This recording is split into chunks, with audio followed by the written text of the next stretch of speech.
할렐루야.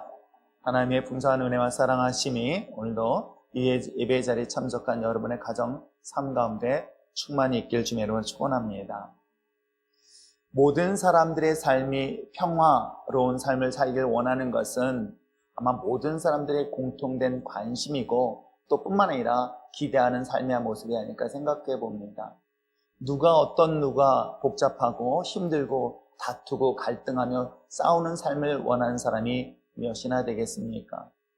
어떤 환경 속에서도 평화로운 삶, 그것 또한 굉장히 귀중한 삶인 줄 믿습니다. 그런데 이런 평화로운 삶이 오래되면 우리가 얼마나 좋을까? 근데 성경의 역사를 보면 평화로운 삶, 즉 샬롬의 삶이 일정한 시간이 지나고 나면 반복되는 또 다른 역사가 그들을 기다리고 있습니다. 그것이 무엇일까요? 오늘 우리가 함께 읽었던 이 본문 또 뿐만 아니라 6장 1절의 본문 시작도 동일하게 똑같이 표현되어지고 있습니다.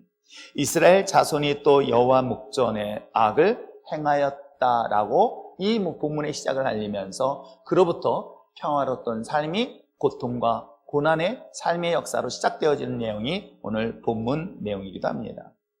오늘 사랑하는 성도 여러분, 오늘 여러분 이 코로나 바이러스가 오늘 여러분의 삶에 얼마나 큰 위기를 가져다 주고 있습니까? 코로나 바이러스가 있기 전만 하더라도 나름대로 평화롭지 않았었습니까? 그런 평화로웠던 우리들의 일상이 깨어지는 것들이 과연 무엇 때문일까를 한 번쯤은 진지하게 고민하면서 이 시대를 또 우리들의 삶을 돌아볼 수 있는 저와 여러분 되어지기를 소망합니다. 우리가 지금까지 사사의 역사를 살펴보면서 첫 번째 운니엘이라는 사사가 등장했고 그 다음에 에훗이라는 인물이 등장했으며 또한 드보라가 등장을 했습니다. 이런 사사 시대의 이야기들을 쭉 살펴보면서 오늘 소개하고 싶은 인물은 기드온이라는 인물을 네 번째 소개하고자 합니다. 그는 누구일까? 아마 성경을 읽어보고 신앙생활 오래 한 사람들에 있어서 기드온은 굉장히 긍정적이고 또한 좋은 이미지를 가졌던 많은 사사들 중에 또 한 사람의 사사라고 생각하며 중요한 것은 사사기 속에서 이 기드온의 이야기는 좀 많은 분량을 차지하고 있는 그런 인물로 소개를 하고 있습니다. 그렇다면 오늘 성경 속에 소개하고 있는 이 기드온이 등장하는 당시 시대적 상황이 어떠했을까?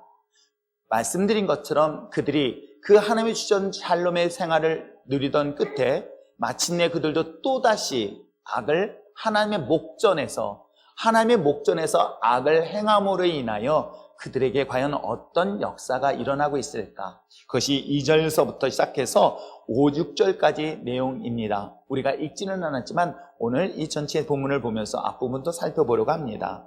자, 그들이 악을 행함으로 인하여 어떤 일이 있었는가 한번 볼 때에 우리가 1절 말씀을 한번 읽어보시기를 바랍니다. 6장 1절 읽겠습니다. 시작. 이스라엘 자손이 또 여호와의 목전에 악을 행하였으므로 여호와께서 몇 년 동안? 7년 동안 그들을 누구의? 미디안 손에 넘겨주셨다. 우리가 지금까지 사사를 살펴봤을 때 운니엘, 에훗, 그 다음에 드보라 이와 같은 사사시대 때 당시에 어려움을 당했던 시간들을 혹시 기억하십니까? 운니엘에 있어서는 자그마치 8년이란 기간 동안에 고난을 당하고 고통을 당하다가 하나님의 부르짖어 하나님 도와주세요 라고 했습니다.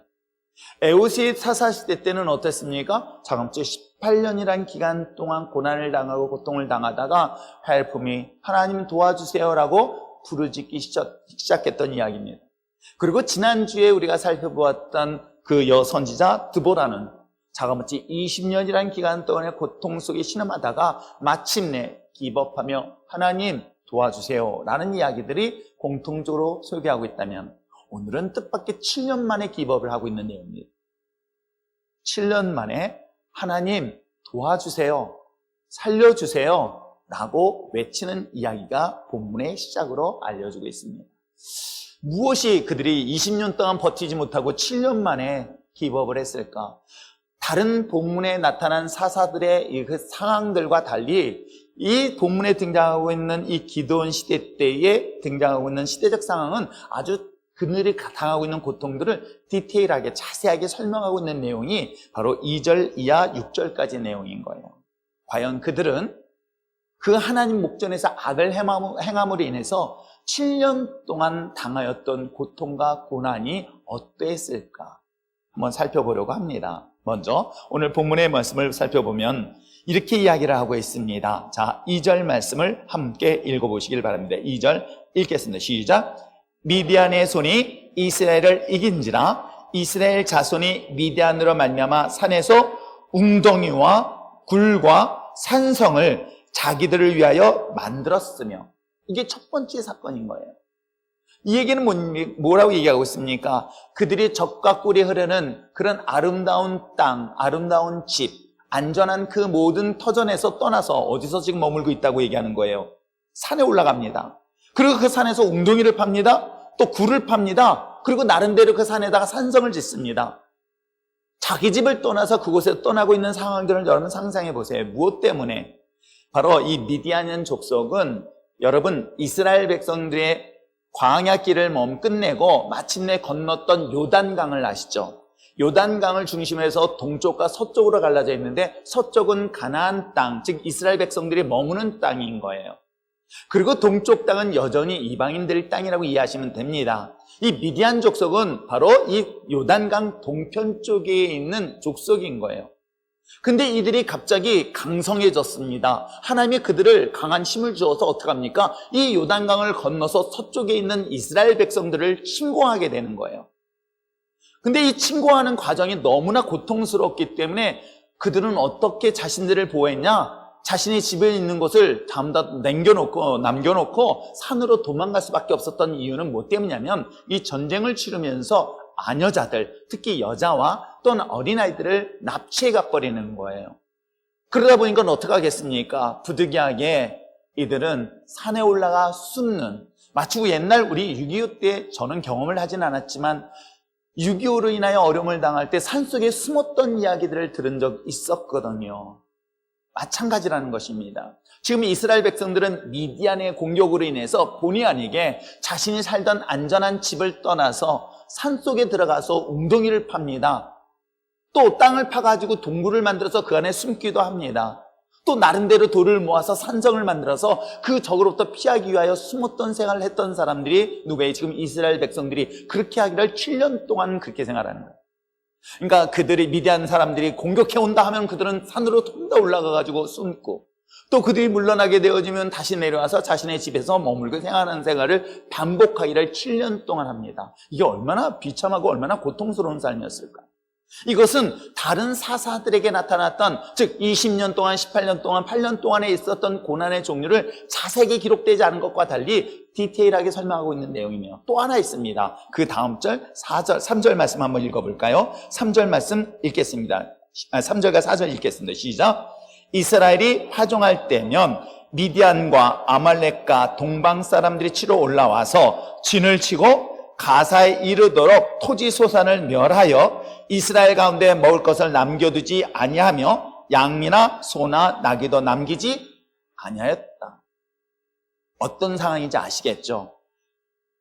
이제 그들이 이 미디안 족속들이 넘어와서 아녀자들을 납치해가지고 또 다른 목적으로 데려가는 그런 상황에서 그들이 공격해온 산에 숨었던 생활로 끝나는 것이 아니라 어느 때 공격을 해오냐면 오늘 성경에 기록되어 있는 것처럼 미디안 족속이 등장하고 있고요. 또 아말렉은 남쪽 지역이에요. 이 남부 지역에 있는 거예요.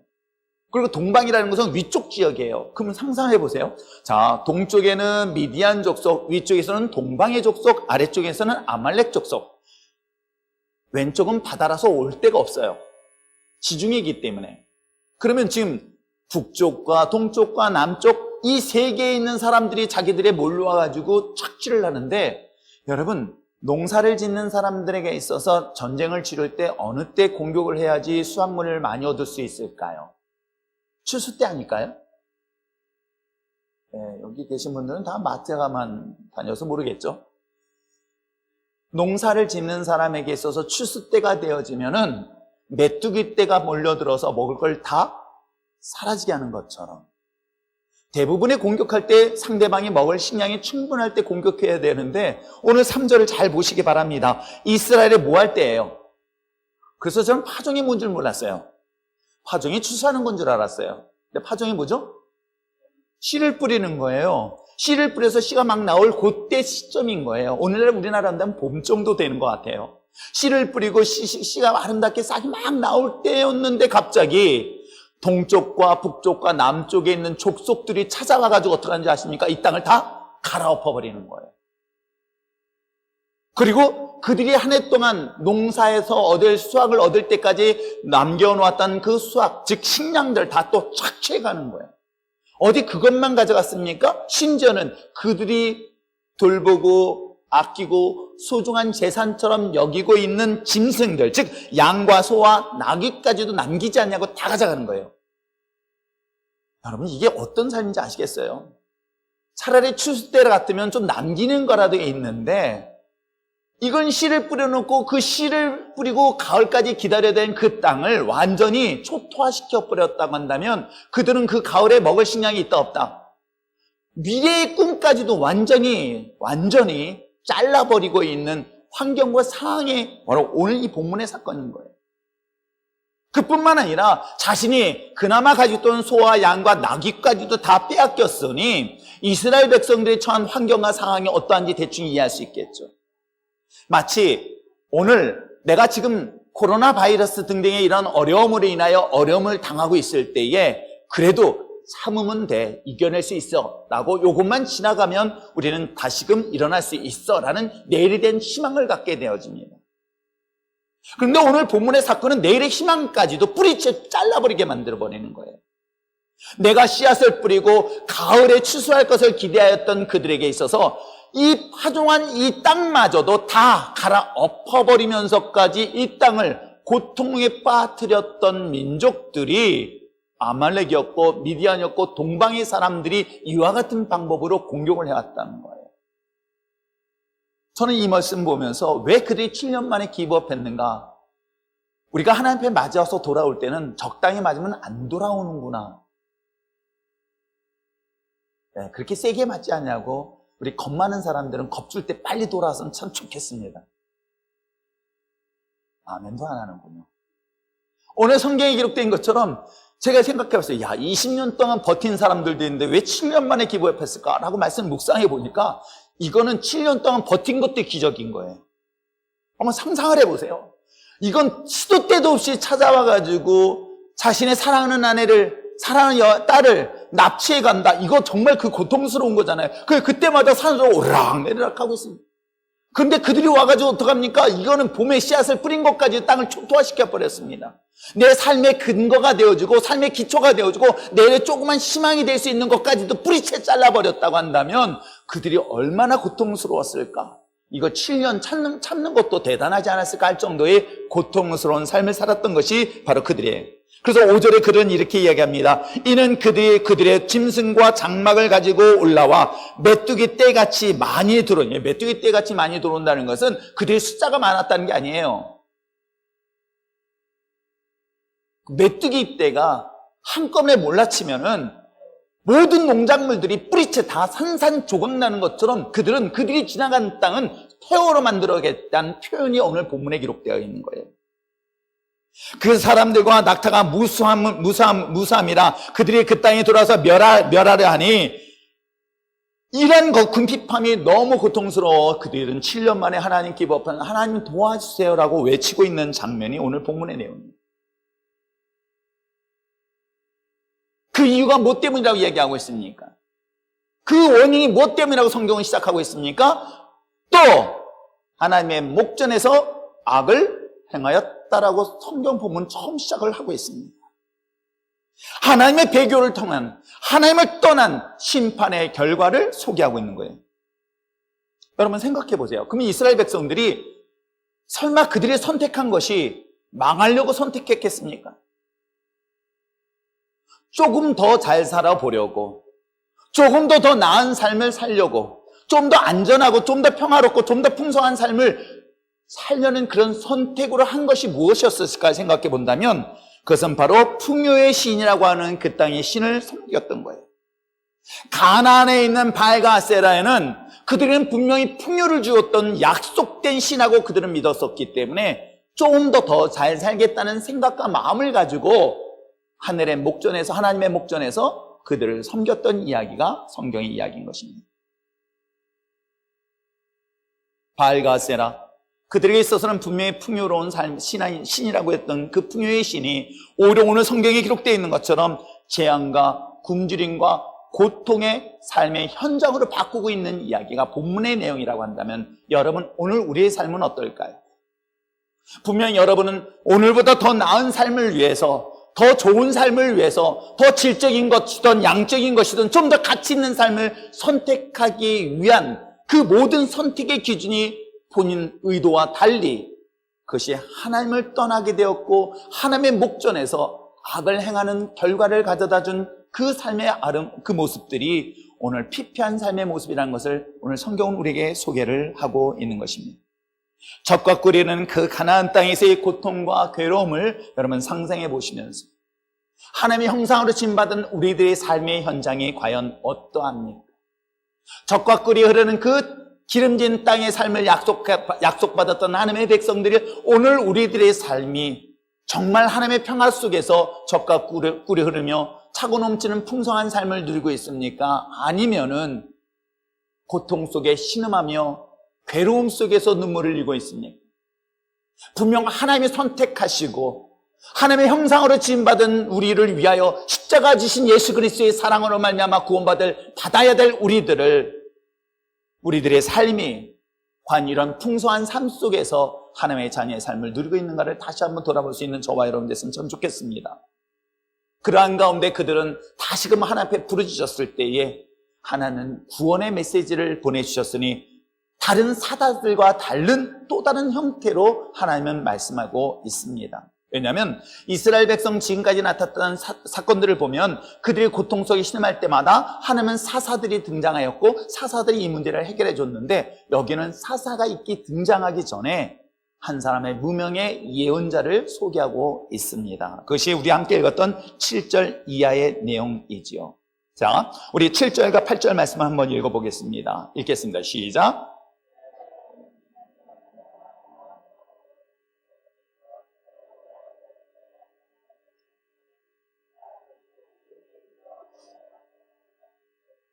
이스라엘 하나님, 내가 너희를 애굽에서 인도해내며 너희를 그 종되었던 집에서 나오게 하여 라고 하면서 쭉 이야기하고 있는 거예요.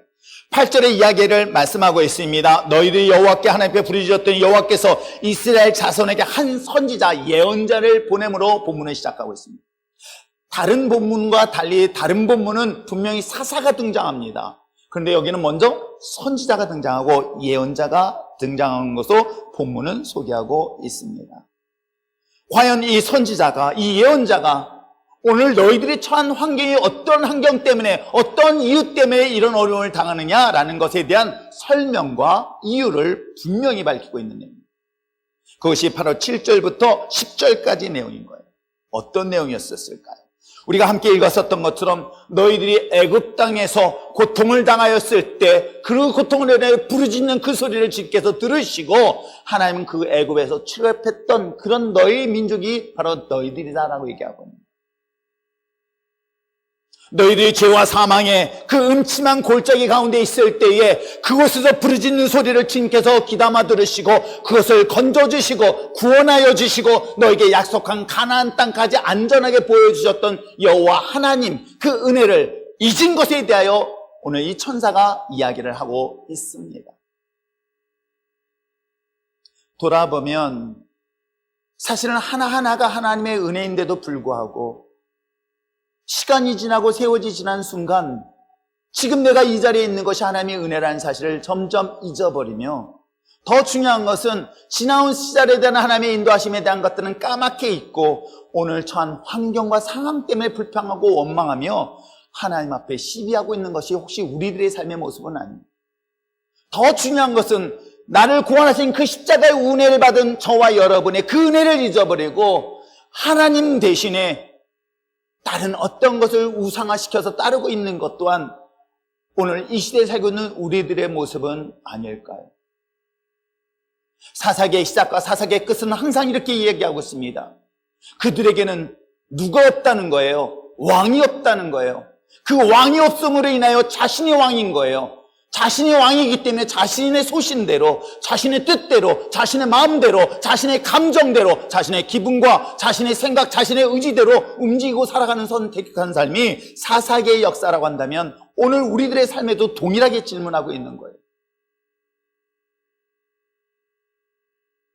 하나님의 구원, 십자가에 통해서 구원받은 믿음의 자녀들이 오늘 여기까지 왔는데도 불구하고, 아니 순간순간마다 하나님이 나의 삶 속에서 많이 간섭하셨고 역사하셨는데도 불구하고 왜 우리는 이것을 까맣게 잊어버리고 오늘 우리는 또 다른 우상 앞에 굴복하고 타협하고 복종하고 있느냐라는 것을 오늘 성경을 통해서 이야기를 하고 있습니다. 또 하나 지적하고 있는 것이 무엇일까요? 오늘 성경 속에 있는 것처럼 너희가 애굽에서 구원했던 그 하나님의 의뢰를 잊어버렸을 뿐만 아니라 그 다음에 이야기하고 있습니다. 10절 말씀 한번 읽어보시길 바랍니다. 10절 읽겠습니다. 시작. 내가 또 너희에게 이르기를 나는 너희의 하나님 여호와이니 너희가 거주하는 아무리 사람의 땅의 신들을 두려워하지 말라 하였으나 너희가 내 목소리를 듣지 아니하였느냐 하셨다 하니라. 이게 뭔지 아십니까? 아무리 사람들의 땅의 신, 가나안 땅의 신들을 얘기하는 거예요. 여기서 두렵다는 것은 그들을 무서워한다는 게 아니라 경외하다는 뜻이에요. 이 단어는. 하나님이 두려움에 대한 것은 경외함에 대한 이야기가 똑같은 거예요. 이스라엘 역사를 연구하고 하나님 말씀을 볼 때마다 느끼는 것은 이스라엘 백성들은 놀랍게도 단 한 번도 하나님을 떠나지 않았습니다. 하나님을 한 번도 떠나지 않았는데도 불구하고 하나님은 왜 나를 버렸느냐라고 계속 지적하는 이유가 뭔지 아십니까? 그들은 여전히 하나님 앞에 예배를 드립니다. 그러면서도 불구하고 또 다른 신을 섬겼던 것이 뭐예요? 그 가나안 땅 위에 그들을 축복할 수 있는 농사의 신을 섬겼던 거예요. 왜? 하나님은 자신이 경험해 보니까 그 하나님은 자신을 가나안 땅까지 인도하셨던 하나님이었던 거예요. 근데 막상 가나안에 도착해 봤더니 농사를 관장하는 신이 있더라는 거예요. 농사를 책임지는 신이 그 땅에 사람들이 섬기고 있는 걸 보면서 자연스럽게 그들 또한 그 땅의 신을 섬기게 되는 거예요. 이것을 오늘날의 관점에서 보면 내가 교회를 다니고 예수님을 믿고 하나님을 믿는 우리들이 놀랍게도 하나님만을 경외하는 것이 아니라 하나님만을 사랑하는 것이 아니라 하나님만을 두려워하는 것이 아니라 세상을 두려워하기도 하고 세상을 사랑하기도 하고 세상의 것들을 따르게 되어지는 사례들이 오늘 우리 그리스도인들에게 얼마나 쉽게 발견되어지고 있는지를 한번 돌아볼 내용 아닐까요? 그는 비단 목회자도 예외가 될 수 없습니다. 하나님을 사랑하면서 하나님을 의지한다고 하면서도 여전히 내가 소유한 것들을 의지할 때가 많을 수밖에 없는 연약한 인간의 모습은 비단 성경 속 과거의 지금으로부터 약 2500년 전에 2000년 전의 이야기가 3000년 전의 이야기 아닌 이 시대의 이야기도 동일하게 적용될 수 있는 내용이다. 진짜 여러분은 여러분의 삶의 왕이 누구십니까? 혹시 여러분은 물질이 여러분의 우상이 되어서 그것이 또한 여러분의 삶을, 여러분의 생명을, 여러분을 지켜줄 것이라 생각하고 있습니까? 저 역시도 직장 생활할 때에 그때는 노사분규가 그렇게 심하지 않았을 때 한참 일어날 때였었어요. 그때는 어휘대공원의 기업의 우선순위가 됐었을 때에 기업의 오너들의 사고가 어땠는지 아십니까? 너희들은 감사해야 돼. 내가 너희들에게 월급을 주기 때문에, 내가 너를 채용하고 있기 때문에, 너희 미래를 책임지고 있기 때문에, 너희 생계를 책임지기 때문에 너희들은 무조건 감사함으로 일해야 된다는 사고가 제 직장 다닐 때 생각이었던 거예요. 그러다 보니까 자연스럽게 그들은 직장에 매일 수밖에 없었던 것입니다. 근데 그들의 사고가 바뀌었습니다. 정말 그들의 생각이 바뀌었던 건 뭐예요? 저는 제가 숫자를 정확히 재우는 사람이기 때문에 압니다. 기업은요, 그 사람에게 100을 주고요, 50만큼 일 시키지 않습니다. 100을 주고요, 120, 150을 시켜야만이 기업은 이익이 남게 되기 때문에 제가 그때 당시 직원들한테 그런 얘기 했어요. 당당하게 받으라. 떳떳하게 받으라. 나는 일한 것보다 덜 받는다는 생각을 하라고 제가 과거에 직장인들한테, 같은 동료들한테 외쳤던 기억이 납니다. 하나님의 거룩한 믿음의 자녀들이 어느덧 하나님의 거룩한 백성으로서의 형상을 잊어버리고 내가 세상의 종이 되어지고 세상을 따르면서 하나님을 멀리하는 것은 비단 이 성경 속에 등장하고 있는 이스라엘 이야기 아닌 오늘날 우리들의 삶의 모습은 아닐까요? 왜 너희들이 두려워하는 대상에 하나님 외에는 없는데 왜 세상이 너를 두려워하게 하느냐? 여러분의 직장이 여러분의 인생을 책임지지 않는 시대, 이 사회가 여러분의 인생을 책임지지 않는 시대에 여러분을 정말 인생을 책임지고 여러분을 끝까지 붙잡는 분은 여호와 하나님이라는 사실을 왜 우리는 현실의 삶 속에서 순간순간마다 잊어버릴까? 지금 이 사실을 얘기하고 있는 거예요. 너 애굽 땅에서, 그리고 광야의 40년 동안에, 그리고 이 광야의 기간을 지나서 가나안 땅에 정복하는 그 순간까지도 내가 너와 함께하였고 너와 함께함으로 인하여 승리의 삶을 누리지 않았었냐? 그런데 왜 정작 그 땅의 신에, 그 땅에, 그 가나안 땅에 있는 그 신 앞에 굴복하며 그들을 두려워하고 있느냐라고 하는 말씀은 오늘 저희들에게 주신 놀라운 메시지인 줄 믿습니다. 하나님의 자녀들이 왜 세상 앞에 굴복하며 세상 앞에 타협하려 하십니까? 하나님의 거룩한 믿음의 자녀들은 세상 앞에서 세상을 다스릴 수 있는 권세가 잡은 자인데도 불구하고 그들은 세상과 타협했던 것들을 성경을 통해서, 이 천사를 통해서 지적하고 있는 것입니다. 은혜를 잊어버린 것, 그로 인하여 우상을 의지하고 섬겼던 이 죄에 대한 결과가 비참한 결과를 가져다 준 이야기를 오늘 앞부분에 소개를 하고 있습니다. 자, 하나님의 천사가 지금 너희들은 받는 고난과 고통의 이유에 대한 설명을 하고 있다면, 이때 또 다른 하나님의 천사가 등장하면서 누구에게? 기드온에게 하나님의 말씀을 전하는 장면이 11절 이하의 내용입니다. 하나님의 사자가, 한번 11절 말씀 한번 읽어볼까요? 11절 읽겠습니다. 시작. 여호와의 사자가 아비에셀 사람 요아스에게 속한 오브라에 이르러 상수리 나무 아래 앉으니라. 마침 요아스의 아들 기드온이 미디안 사람들에게 알리지 아니하려 하여 밀을 포도주 틀에 타작하던. 지금 어떤 상황인지 아시겠죠? 기드온이 미디안에 대한 두려움 때문에 몰래 숨어서 밀을 타작하고 있고 그를 식사를 포도주 틀에서 타작하고 있었던 거예요. 근데 참 재밌잖아요. 밀을 어디다 털어요? 포도주 틀에다 털고 있어요. 그러니까 아주 은밀하게, 그리고 아무도 모르게 전혀 예상치 못한 숨어 있으면서 이 일들을 하고 있는 장면을 소개하고 있는데, 여기에 소개하고 있는 그 아버지와 그 집안을 좀 살펴보려고 합니다. 아비에셀 사람 누구예요? 요아스. 그 요아스가 누구의 아버지다? 기드온의 아버지예요. 그러면 요아스라는 인물이 누구일까 생각해보니까, 요아스라는 인물은 그 단어, 그 이름의 뜻이 뭐냐면 하나님께서 허락하셨다, 하나님께서 너를 주셨다라는 뜻이 있어요. 우리가 자녀를 낳고 이 자녀가 누구의 은혜로 주셨을까? 그래, 하나님의 은혜로 주셨어. 그래서 부모가 그 아이를 보면서 불러준 이름이 요아스인 거예요. 너는 하나님의 은혜로 받은 선물이다 라는 의미가 요아스인 거예요. 그런데 그가 어떤 삶을 살았을까요? 어떤 일들을 했을까요? 그는 므낫세 지파의 자녀로서 가정의 지도자입니다. 그 지도자라는 사실을 어떻게 알 수 있냐? 보면은 나중에 알 수 있는데 25절 말씀을 보세요. 25절, 6장 25절의 말씀에, 자, 한번 보시길 바랍니다. 읽겠습니다. 시작. 그날 밤에 여호와께서 기드온에게 이르시되 내 아버지에게 있는 숫소 곧 7년 된 둘째 숫소를 끌어와서 내 아버지에게 있는 뭐예요? 바알의 제단을 헐고 그 곁에, 지금 누구의 제단을 없애버리는 거예요? 바알과 아세라. 누구에게? 그 아버지 곁에 있는 제단이에요. 그러면 여기 보면 우리가 함께 읽었던 이 상수리 나무가 어떤 의미인지 아시겠습니까? 고대 근동에, 우리나라도 아마 그랬을 거예요. 우리 옛날 큰 나무 앞에는 뭐 이렇게, 영화로밖에 본 적이 별로 없다 보니까 거기에 뭐예요? 뭐 그냥 빨간 거 하얀 거 줄 걷고 거기에 뭐 이게 사당 같은 거 줘놓고, 그래서 동네 입구 들어오는 입구에, 기억나시죠? 네, 고개 끄덕여 주시기 바랍니다. 보신 분들은. 그런 형태에 있는 것처럼 이 상수리 나무는 단순히 그냥 나무로 해서 역할을 하는 것이 아니라 제의하는 역할을 하는 나무로 상징적으로 보여주고 있는 거예요.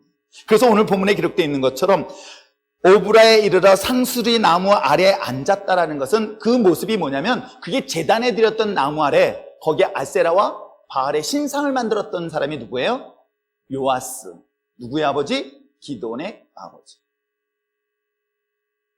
자신의 제단 집에, 자신의 가정에, 자신의 집에다가 바알과 아세라의 신전을 섬길 정도라면 결국 가난한 사람이 아니라는 걸 증명하고 있는 내용이면서, 더 중요한 건 뭐예요? 그가 누구에게 받은 선물이라는 거예요? 여호와 하나님께서 주셨다는 선물 받은 자가 지금 뭐 하고 있습니까? 우상을 섬기고 있더라는 거예요. 목회자의 아버지 밑에 자녀가 신당을 만들었다고 하면 상상을 해보세요. 지금 이런 모습으로 보여주고 있는 내용인 거예요. 그래서 지금 이런 상황을 자세하게 설명을 하고 있습니다. 하나님의 은혜로 주신 그 삶의 가정이 우상을 섬기는 가정으로 지금 소개를 하고 있습니다. 그런데 그런 가정에 있는 이 기드온에게 천사가 나타나서 부른 소리가 있었습니다. 12절 말씀 한번 읽어볼까요? 12절 큰 소리 읽어보시길 바랍니다. 시작. 여호와의 사자가 기드온에게 나타나 이르되 큰 용사여 여호와께서 너와 함께. 아멘. 오늘 하나님께서 여러분에게 이렇게 부르심에 그 아멘 하며 나올 수 있는 저와 여러분 됐으면 참 좋겠습니다. 큰 용사여 내가 너와 함께하고 있다라고 하는 그 음성이 오늘 예배에 참석한 여러분의 삶 속에, 여러분의 가정 속에 있길 주님의 이름으로 축원합니다. 그런데 이 기드온을 비롯한 당시 시대적 상황에서 어떻게 이 상황을 받아들이고 있을까요? 이게 참 아이러니한 거예요.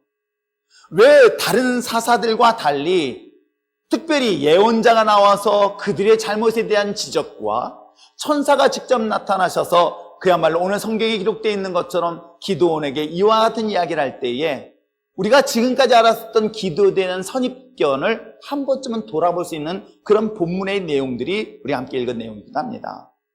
과연 본문에 큰 용사라고 부르는 그 하나님의 음성, 천사의 음성에 듣고 기드온 반응이 어떠했을까요? 그것이 13절에 기록되어 있습니다. 자, 13절 또 한번 읽어보겠습니다. 시작.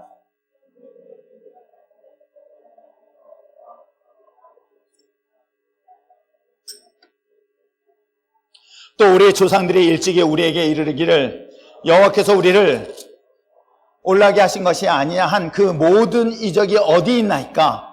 이제 여호와께서 우리를 버리사 미디안 손에 우리를 넘겨주셨나이다. 지금 기드온이 세 가지 컴플레인을 걸고 있는 거예요. 하나님의 천사에게 뭐라고 얘기하십니까? 하나님이 함께 하신다면 왜 우리에게 이런 어려움이 있습니까? 라고 외치고 있는 거예요.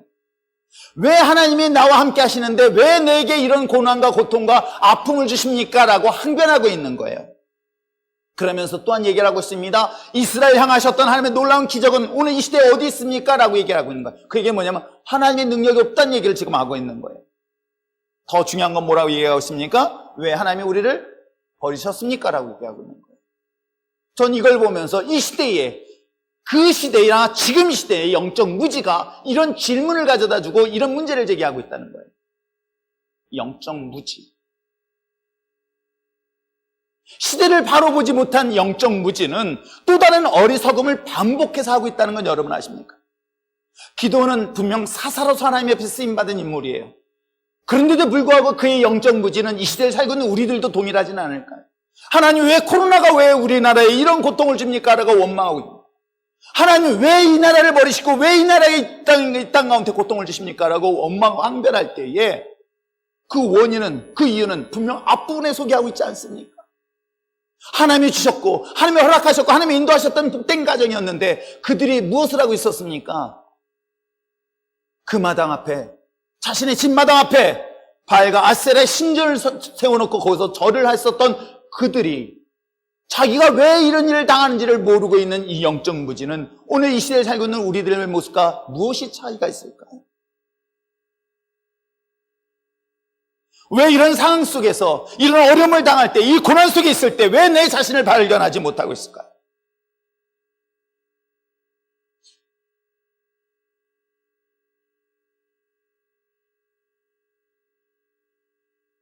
이 시대적 상황 속에서 많은 사람들은 이런 환경 속에 있을 때 원망과 불평하기 앞서서 내가 하나님 앞에 어떤 모습으로 서 있는가를 왜 돌아보지 못하고 여전히 이 모든 책임을 하나님 앞에 돌리며 더 나아가서는 하나님이 존재하지 않는 것까지 부정하려 하십니다.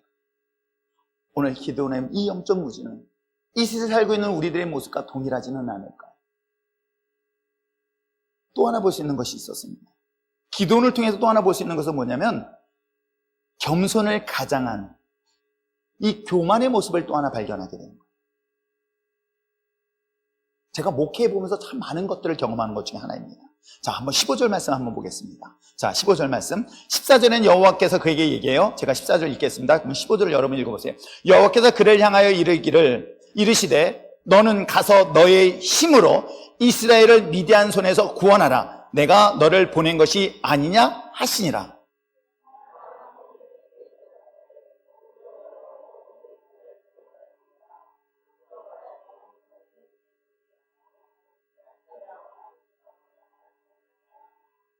오늘 자기는 작은 자라는 거예요.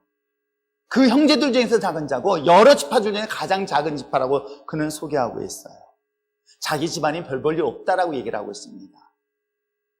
근데 성경은 분명히 그 앞절에 뭐라고 얘기하고 있습니까? 14절에 뭐라고 말씀하고 있냐면 천사가 얘기하고 있습니다. 너는 너의 힘으로 이 이스라엘 백성들을 미디안 손에서 구원할 수 있다라고 얘기를 하고 있는 거예요. 너의 힘으로 이미 주었다고 얘기하는 거예요. 너가 감당할 수 있다고 얘기하는 거예요. 너는 이길 수 있다라고 얘기해 주는 거예요. 그런데도 불구하고 기도는 뭐라고 얘기했습니까? 지파 중에 작은 지파요? 그 아버지 밑에서 작은 자라고 얘기를 하고 있는 이 모습이 우리가 굉장히 겸손한 것 같죠. 어찌 보면 천사가 나타나서 너는 큰 용사라고 얘기하는 이 말과 대치되는 이야기죠. 그러나 이건 또 다른 한편으로 겸손을 가장한 변명이에요. 겸손을 가장한 교만의 모습으로 소개하고 있는 거예요. 겸손을 가장해서 자신의 주어진 직분이 일 때 부담스럽고 불편하니까 겸손을 가장해서 못하겠다는 표현을 쓰고 있는 것 여러분 아십니까? 말씀드린 것처럼 그의 아버지 요아스는 이 오브라 지역을 다스리는 지도자였던 거예요. 그리고 그 지도자로서 자신의 집 마당에다가 이와 같이 우상의 제단을 쌓을 정도라고 한다면 그 지역에서 특별한 힘과 능력을 가진 자들이었던 거예요. 그건 고대 근동에 그런 사실들이 상당히 많이 증명되어지고 있습니다. 즉 정치와 그 종교가 하나 되었던 그때 당시, 왜 왕이 있었던 시대가 아니었기 때문에 제사장 역할과 당시 다스렸던 지역을 다스렸던 것으로 본다면 이거는 굉장히 그 지역에서는 탁월한 리더십을 가진 지도자였던 건 부정할 수 없어요. 그리고 또한 뿐만 아니라 기도는 어떤 인물인 줄 아십니까? 읽지 않았지만 27절의 말씀을 보세요. 그가 어떤 사람으로 소개하고 있는가 한번 보여주고 있습니다. 27절 읽겠습니다. 시작. 이에 기드온이 종 10사람을 데리고 여호와께서 그의 말씀하신 대로 행하되 그의 아버지 가문과 그 성읍 사람들을 두려워함으로 이 일을 감히 낫으로 행하지 못하고 밤에 행하니라. 여기서 이야기하고 있는 지금 그를 따르고 있는 사람이 뭐예요? 자기에게 충성스러운 종이 몇 명이나 있던 거예요? 10명이나 있었을 정도의 사람이었던 거예요. 여러분 지금까지 사사들을 잘 보십시오. 사사들에게는 그들이 단독으로 움직입니다. 하다못해 여러분 잘 알고 있는 갈렙조차도 헤브론 땅을 바라보며 하나님 앞에 그가 스스로 나서서 자신은 혼자 하나님 앞에 나와서 그 일들을 감당할 때에 여러분 이 등장하는 이 기드온의 경우는 최소한 자기를 따르고 자기에게 쑥 같은 역할을 할 수 있는 그런 참모들이 10명을 거느릴 정도라면 결코 작은 힘이 아님을 증명하고 있는 내용이기도 합니다. 그렇기 때문에 이 본문을 보면서 기드온은 이 하나님이 주신 천사의 명령 앞에서 어찌 보면 이것을, 즉 자신은 할 수 없다는, 자기 하기 싫다는 것을 변명하기 위한 도구로 이런 방법으로 자신을 겸손을 소개하고 있는 거예요. 목회를 해보면서도 자신이 하기 싫을 때는 그렇게 표현합니다. 첫 번째, 기도해보고요. 평소에 기도하는 사람이 그때 기도한다고 응답됩니까? 안 합니다. 제가 보면 알잖아요. 기도하는 사람이면 제가 얘기하면 예 알겠습니다라고 바로 순종 들어가요. 왜냐면 내가 오늘 짜장면 먹자고 얘기하는 게 아니거든요. 근데 놀라운 것은 오늘 짜장면 먹자는 것은 되게 같이 코드가 맞으면 바로 순종합니다. 하나님의 일에 있어서는 얼마나 놀랍게도 순종을 거부하는지 방법 중에 하나가 기도해보고요. 두 번째가 뭔지 아십니까? 제가 능력이 안 된다는 소리 참 많이 들어요. 능력이 없으니까 하나님의 도우심을 기대하는 거 아닐까요?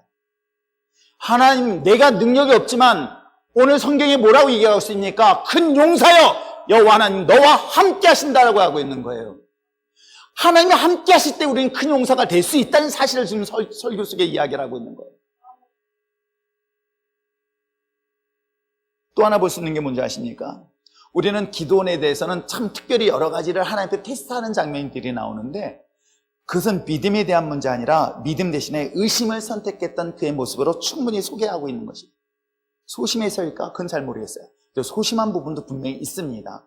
그 소심함이 의심으로 바뀌어진 인물로 소개하고 있는데 한번 볼까요? 자, 16절 말씀 한번 읽어보시기 바랍니다. 16절 읽겠습니다. 시작. 내가 미디안 사람 치기를 한 사람 치듯 하게 하리라 하시니라. 17절 읽겠습니다. 시작.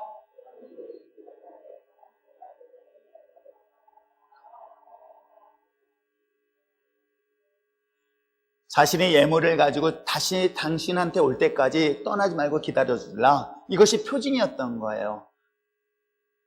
지금 내게 이 명령한 것들을 사인을 보여달라는 거예요. 증거를 보여달라는 거예요. 이 내용을 지금 설명하고 있는 거예요.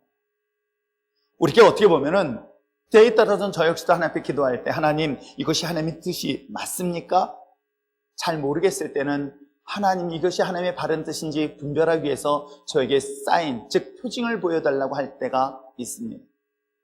그런데 기도원의 경우는 그 자신의 주어진 이 명령이 하나님의 뜻인지 아닌지 구분하기 위한, 분별하기 위한 표징이 아니라 그는 두려움이었던 거예요. 의심이었던 거예요. 하기 싫었던 것들을 명분 삼기 위한 과정이라는 것들을 부정할 수 없는 그 증거들이 속속 드러납니다. 그 증거들이 어떻게 드러나는지 아십니까? 보시기 바랍니다. 자, 19절 이하에서 우리가 함께 읽었던 24절의 내용은 이런 내용입니다. 자, 잠시 동안 하나님의 천사 여기 머물러 계십시오. 그리고 여기 머물러 계신 것이 나에겐 표징이 됩니다 라고 얘기를 하는 거예요. 그래서 그가 부지런히 가서 무엇을 준비하냐면 음식을 준비하는 거예요. 이게 19절 이하예요. 가서 염소 새끼 하나를 준비했습니다. 가루 한 에바를 가지고 무교봉을 만들었습니다. 근데 염소 새끼 한 마리를 어떻게 하냐면 음식을 만드는 거예요. 요리를 해가지고 바구니에 담고 국물을 담고 그 다음에 빵을 만들어가지고 이 천사에게 다가옵니다. 이걸 가지고 나왔던 거예요. 그랬더니 천사가 그 20절에 이야기하기를 하나님의 천사가, 하나님의 사자가 그에게 이르되 고기와 무교봉을 가져다가 이 바위에 올려놓고 국을 부어라 라고 얘기합니다. 그랬더니 기드온이 그렇게 합니다. 그랬더니 그것에 어떤 일이 일어난지 아십니까? 21절 읽어보시길 바랍니다. 시작. 여호와의 사자가 손에 잡은 지팡이 끝을 내밀어 고기와 무교봉에 대니 불이 바위에서 나와 고기와 무교봉을 살랐고 여호와의 사자가 떠나서 보이지 아니한지라. 지금 자신에게 음식을 준비했던 이 사건에 이 천사는 이걸 하나님 앞에 제단에 불살라 버리는 거예요. 그리고 그 천사가 사라졌습니다. 그때 기드온의 반응이 22절에 나오죠. 기드온이 그가 여호와의 사자인 줄을 알고 이르되 슬프도소이다. 주 여호와여, 내가 여호와의 사자를 대면하여 보았나니 라고 하면서 뭐라 그래요? 23절에 읽어보시길 바랍니다. 시작. 여호와께서 그에게 이르시되 너는 안심하라, 두려워하지 말라, 죽지 아니하리라. 지금 어떤 상황인지 아시겠어요? 지금 어떤 상황에서 지금 기드온이 천사를 만나고 하나님의 사자를 만났는지 아시겠습니까? 지금 이스라엘 백성들이 고난과 고통 속에 당했었을 때 하나님의 사자가 그에게 나타났습니다. 그리고 큰 용사라 내가 너와 함께 할 것이다. 너의 손을 통해서 이 미디안 족속부터 너를, 이스라엘 백성들을 구원할 것이다 라고 얘기를 했습니다. 그랬던 그가 외쳤던 건 뭐예요? 하나님, 정말 하나님이 살아계시다면 왜 이 땅 가운데 이런 고통을 줍니까? 자신이 하나님을 섬겨야 된 그 민족, 그 사람인데도 불구하고 자신의 가정에서 바알과 아세라의 신전을 섬겼던 그 죄를 까맣게 알지 못했던 기드온이 하나님의 이런 명령 앞에서 자기는 작은 자라고까지도 이야기를 합니다. 더 중요한 것은 그가 하나님께서 하나님의 사자임을 증거해 보였더니 뭐라고 얘기하고 있습니까? 지금 자신을 왜 불렀습니까? 왜 만났습니까? 무엇 때문에 만났습니까? 하나님이 자신이 주어진 사명 때문에 불렀던 거예요. 그런데 놀랍게도 그는 뭘 얘기하고 있는 줄 아십니까? 자신이 죽는 게 두려웠던 거예요. 이게 내용이 바뀐 거예요. 한번 생각해 보세요. 여러분, 하나님, 내 삶에 어떤 문제를 가지고 기도합니다. 이 문제를 놓고 기도하는데 하나님께서 나에게 응답을 주시는 거예요. 하나님께서 나의 길을 인도하시고 하나님께서 나의 확정된 답을 주셨습니다. 그럼 나의 기도를 들어주시고 나의 응답을 주셨던 그 하나님 앞에 내가 감사해야 되는데 순간 뭐라고 얘기하냐면 내가 기도해 주신 그 응답에 대한 것이 중요한 것이 아니라 하나님이 나에게 응답해 주셨네? 나는 두렵네? 나 죽을 것 같네. 왜요? 당시 고대 근동에는 하나님의 사람이 아닌 일반인들이 하나님을 배면하거나 하나님을 목격하게 되어지면 일반적으로 죽음을 당한다는 것에 대한 이야기는 오래전부터 있었던 이야기이기도 합니다. 그는 자신이 하나님을 통해서 응답받고 자신의 진로와 결정되었다는 것을 경험한 것이 아니라 그는 당장 자신의 문제에 몰입하게 되는 거예요. 자신이 지금 천사를 만나서 죽게 되었다는 것에 집중하고 있는 장면이 오늘 본문 내용인 것입니다. 어찌 보면 이 기드온에게의 이 연약함은 그 영적인 무지뿐만 아니라 그 소심함이 결국 겸손을 가장한 이 교만함이 하나님이 주신 그 사명의 본질을 잊어버리고 오히려 두려워 떨며 의심으로 끊임없이 자기를 방어하고 있는 모습으로 오늘 성경을 소개하고 있습니다. 저는 이 말씀을 묵상하면서 그동안 기도원에 대해서 긍정적이었고 아름답게 보았던 그에 대해서 오늘 본문을 보면서 심각하게 고민했습니다. 이것이 무엇이지? 분명 하나님께서 하나님이 쓰실 만한 사람은 그만한 조건과 자격을 갖춰야 됨에 틀림없는데 이 기드온을 보니 이 정도로 영적으로 무지한 사람이 아니 하나님을 섬겨야 될 사람이 하나님을 섬기지 않냐고 우상을 섬기고 있는데도 불구하고 그로 인한 징계를 받고 있는데도 그 징계가 왜 그런지를 모르고 있는 이 영적 무지한 사람, 하나님이 주신 사명, 하나님이 주신 그 명령 앞에 끊임없이 변명하고 거부하기를 원했었으며 오히려 그것이 확정되니까 두려워 피하기까지 했었던 이 연약한 이 기도원. 그러면서도 하나님께서는 끊임없이 말씀하시는 것이 두려워 말라, 죽지 아니할 것이다, 안심하라고 주님께서 말씀하시면서 위로하셨던 이 말씀이 오늘 우리에게 어떤 의미를 주고 있습니까?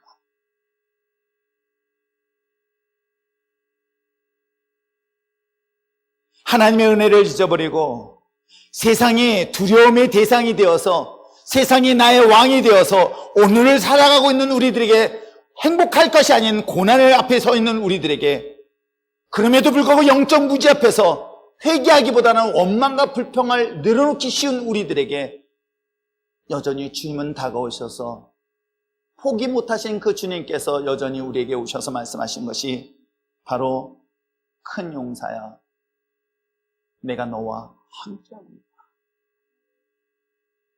무명한 자요, 실패자요, 아무 세상에 쓸모없는 것 같은 우리들의 존재인데도 불구하고 하나님은 여전히 우리를 큰 용사로 부르신 것은 자격이 있어서가 아니라, 능력이 있어서가 아니라 하나님의 놀라운 은혜와 사랑 때문은 아니었을까요? 끊임없이 의심과 염려에 사로잡혀 틈만 나면, 문제가 생기면, 어떤 일이 만들어지기만 하면 핑계를 일삼는 그런 연약한 자에게도 여전히 하나님 포기하지 못하시고 우리를 큰 용사로 부르시면서 하나님의 영광의 도구로 삼기 위한 그런 놀라운 부르심이 이 시대에 살고 있는 우리를 향한 하나님의 부르심은 아닐까요? 사랑하는 성도 여러분, 비록 세상에 타협하고 비굴하고 그리하여서 오히려 세상 앞에 지배를 당하고 굴욕을 당하고 무시를 당하고 어려움을 당하는 환경 속에 자신의 정체성까지 잃어버리고 있고 그러니 내가 누구인지도 모르고 살아가고 있는 우리들에게 주님은 여전히 우리에게 오셔서 말씀하신 것은 너는 큰 용사다, 내가 너와 함께함으로 너는 큰 용사다, 이 말씀을 붙잡고 세상과 싸워 승리하며 나갈 수 있는 저와 여러분 되시길 주님으로 축원합니다. 비록 부족합니다, 연약합니다, 쓰러지기를 반복하는 역사 속에 있는 우리들의 모습일지라도 여전히 하나님은 여러분을 향한 꿈을 포기하지 않았습니다. 나와 우리 모두를 큰 용사로 부르시기에 오늘 이 말씀 붙잡고 세상에 나가서 타협하는 것이 아니라 세상을 이끌어갈 수 있는 큰 용사로서 승리하며 나갈 수 있는 우리 율전의 신앙 공동체가 되길 주님으로 축원합니다. 기도하겠습니다.